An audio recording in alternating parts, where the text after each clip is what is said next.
लोकसभा आणि विधानसभेच्या रणधुमाळीनंतर आता महाराष्ट्रात स्थानिक स्वराज्य संस्थांच्या निवडणुकांची तयारी सुरू झाली आहे। मी मुंबई, 7 बेटांचा संगम, स्वप्नांचा महासागर, लाखो पावलांनी झिजलेले रस्ते, पण आशा अजूनही नव्याच। माझ्यासाठी लोकांनी लढा दिला। संयुक्त महाराष्ट्राच्या ज्वाळांमधून मी घडले। कर्मभूमीच्या हाकेनं माझ्या शब्दांना धार आली। स्वतःच्या आवाजातच बंडाचा ठसा उमटला। मी जगाला दाखवलं मेहनत म्हणजे काय, धडपड म्हणजे काय आणि संधी म्हणजे काय। पण माझ्या प्रत्येक यशामागे समस्या रांगेत आ वासून उभ्या। पाणी, रस्ते, गृहनिर्माण, स्वच्छता, सुरक्षितता। आज माझा प्रश्न फक्त एवढाच, जो घडला तो इतिहास, जे घडतंय तो संघर्ष, पण जे घडवायचंय ते कोण घडवणार? कारण मुंबईची महापालिका ही फक्त इमारत नाही, ती शहराचं हृदय आहे। इथला प्रत्येक निर्णय माझं भविष्य लिहितो।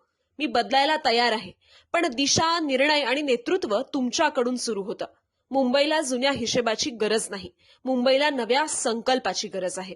स्वप्नांना पंख देणारा, मेहनतीला मान देणारा आणि मुंबईच्या आत्म्याला ओळखणारा संकल्प। मी मुंबई आहे। मी कालही थांबले नाही, आजही थांबत नाही।